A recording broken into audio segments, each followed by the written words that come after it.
সামনের বছর রাজ্যে বিধানসভা নির্বাচন। ইতিমধ্যে বিভিন্ন রাজনৈতিক দলের মধ্যে শুরু হয়ে গিয়েছে প্রস্তুতি। রাজ্য রাজনীতিতে বারে বারে উঠে আসে দক্ষিণ 24 পরগনার ভাঙড়ের নাম। আর ভাঙড়ের আলোচনা হলে খুব স্বাভাবিকভাবেই সেখানে উঠে আসে শওকত মোল্লার নাম। বর্তমানে তৃণমূলের তরফে ভাঙড়ের দায়িত্বে রয়েছেন শওকত। তবে ভাঙড়ের প্রসঙ্গ উঠলে আরাবুল ইসলামের নাম উঠে আসাটাও স্বাভাবিক। বর্তমানে তৃণমূল থেকে সাসপেন্ড হলেও ভাঙড়ের রাজনীতিতে তিনি এখনো প্রাসঙ্গিক বলেই মনে করেন রাজনৈতিক বিশেষজ্ঞদের একাংশ। আর সেই আরাবুল ইসলামই ফের একবার শিরোনামে।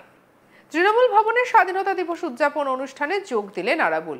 একেবারে দলের রাজ্য সভাপতি সুব্রত বক্সী, সহসভাপতি জয়প্রকাশ মজুমদারের পাশে দাঁড়িয়ে থাকতে দেখা গেল তাকে। গলা মেলালেন জাতীয় সঙ্গীতেও।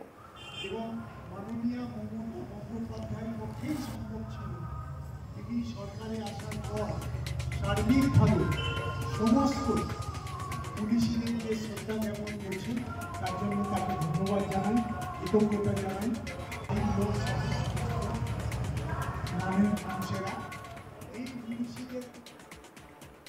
উল্লেখ্য, ভাঙড়ে আরাবুল এবং শওকতের মধ্যে সম্পর্ক কেমন তা কারোর অজানা নয়। আর সেখান থেকেই কারোর মনে প্রশ্ন উঠতে শুরু করেছে, ভাঙড়ে কি তাহলে নিজের ফর্মে ফিরছেন আরাবুল? পাশাপাশি এও প্রশ্ন উঠছে, শওকতের কি শক্তি ক্ষয় হচ্ছে? প্রসঙ্গত, দল বিরোধী কাজের অভিযোগে সাসপেন্ড করা হয় আরাবুলকে। গত পঞ্চায়েত ভোটে আরাবুল জয়ী হয়ে পঞ্চায়েত সমিতির সভাপতি নির্বাচিত হন।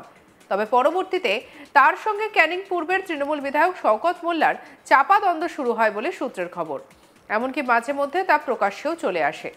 উল্লেখ্য, কিছুদিন আগে গ্রেপ্তারও হন আরাবুল। দীর্ঘদিন জেলবন্দি থাকার পর জামিনে মুক্তি পেয়ে বাড়ি ফেরেন তিনি। তবে পঞ্চায়েত সমিতিতে গিয়ে দলের অপর গোষ্ঠীর সঙ্গে ঝামেলায় জড়িয়ে পড়েন। আর তারপর তাকে সাসপেন্ড করে দলের রাজ্য নেতৃত্ব। দলে ফিরে আসতে রাজ্য নেতৃত্বের কাছে বারবার দরবার করেন আরাবুল। সূত্রের খবর, বেশ কিছুদিন ধরে তৃণমূল ভবনে যাতায়াত শুরু করেছে আরাবুল। আর এবার তৃণমূল ভবনের স্বাধীনতা দিবসের অনুষ্ঠানে দেখা গেল তাকে।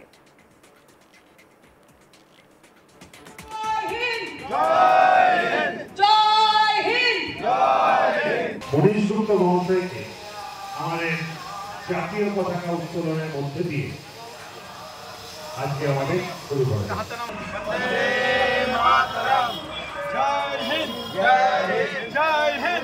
করা হচ্ছে মানববন্ধন করার জন্য।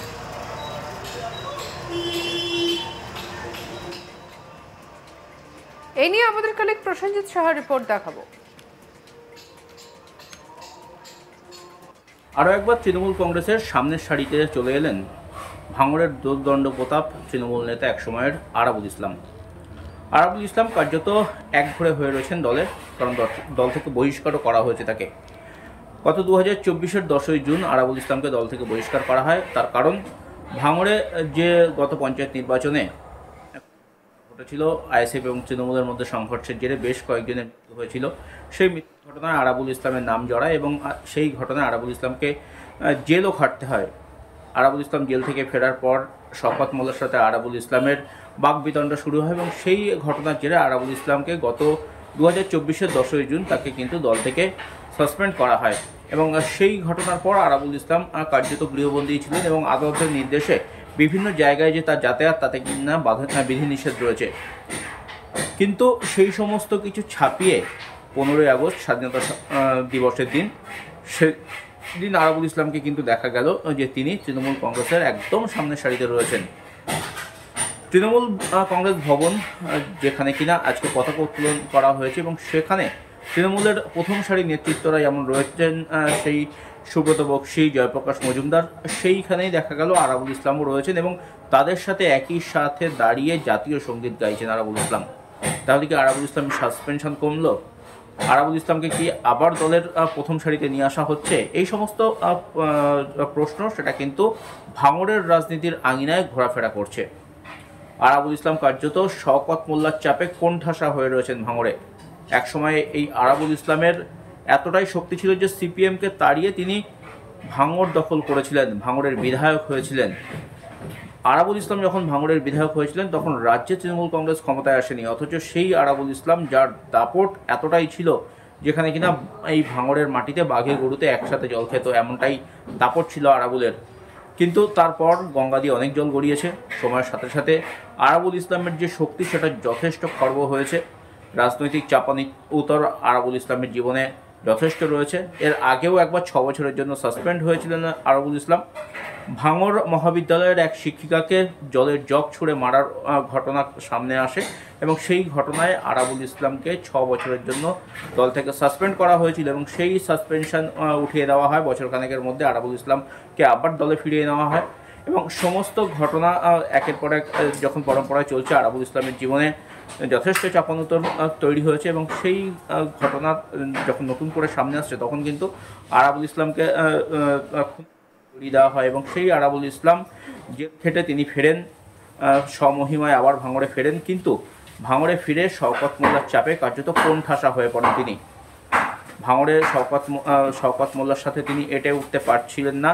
শওকত মোল্লার যে রাজনৈতিক পরিধি সেটা ভাঙড় বিধানসভা কেন্দ্রে যথেষ্ট পরিমাণে বিস্তৃত হয়, আর আরাবুল ইসলামের যে রাজনৈতিক বিস্তৃতি সেটা ভাঙড়ে ক্রমশ সংকুচিত হতে থাকে।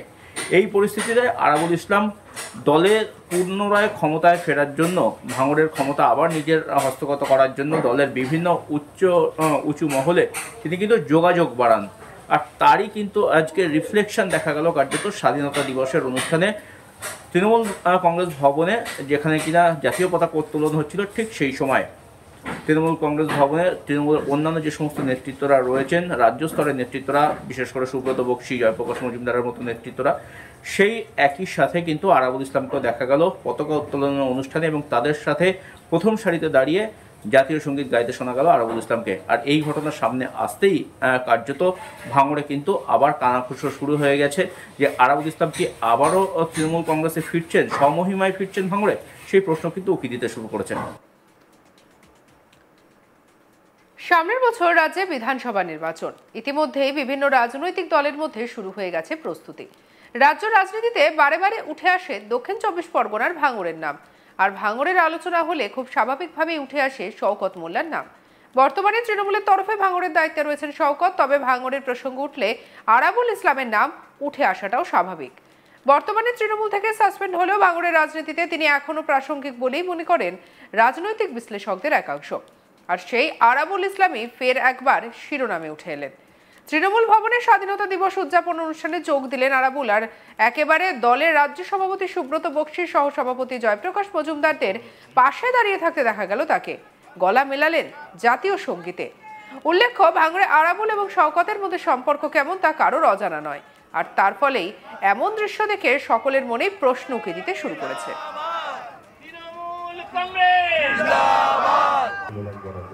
শহীদ স্মরণে আপন মরণে রক্ত ঋণ শোধ করো, শহীদ স্মরণে আপন মরণে রক্ত ঋণ শোধ করো। সঙ্গে রাখুন আজ তাক বাংলার ইউটিউব চ্যানেলকে। অন্যান্য খবরের জন্য লাইক, কমেন্ট, শেয়ার, সাবস্ক্রাইব করতে ভুলবেন না।